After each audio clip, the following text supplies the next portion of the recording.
One day, Edward was in the shed where he lived with the other engines. They were all bigger than Edward and boasted about it.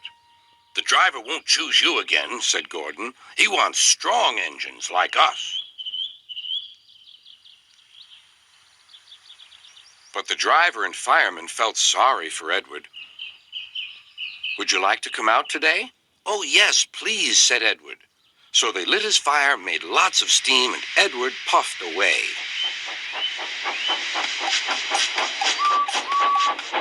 The other engines were very cross at being left behind.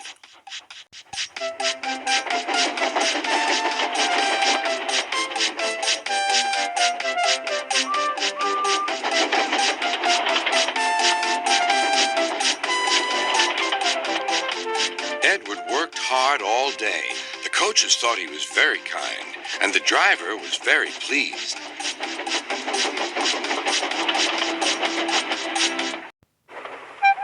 "I'm going out again tomorrow," Edward told the other engines that night.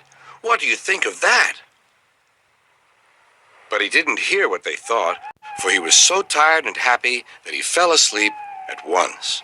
Next morning, Edward woke up to find nothing had changed. Gordon was still boasting. "You watch me, little Edward, as I rush through with the express. That will be a splendid sight for you. Goodbye, little Edward. Look out for me this afternoon."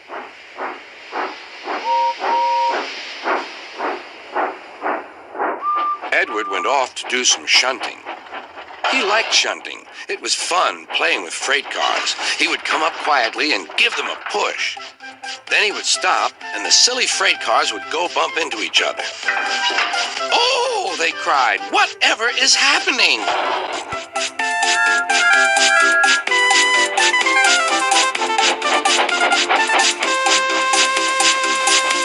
Edward played till there were no more freight cars. Then he stopped to rest. Presently, he heard a whistle. Gordon was cross. Instead of nice shining coaches, he was pulling a dirty freight train.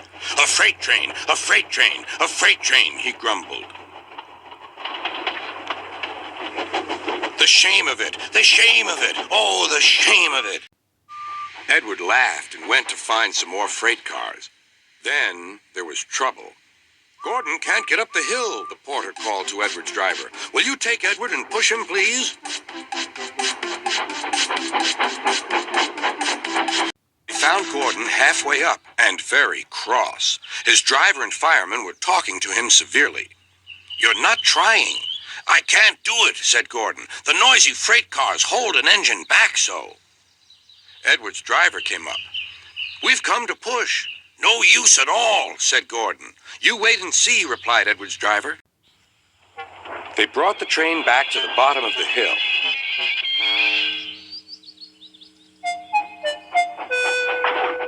"I'm ready," said Edward. "No good," grumbled Gordon. They pulled and pushed as hard as they could.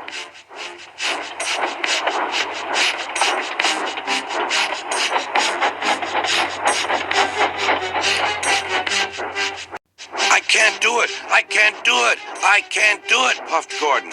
"I will do it! I will do it! I will do it!" puffed Edward. Edward pushed and puffed and puffed and pushed as hard as ever he could. And almost before he realized it, Gordon found himself at the top of the hill. "I've done it! I've done it! I've done it!" he said proudly. He forgot all about kind Edward and didn't say thank you. Edward was left out of breath and far behind, but he was happy because he had been so helpful. At the next station, he found that the driver and fireman were very pleased with him.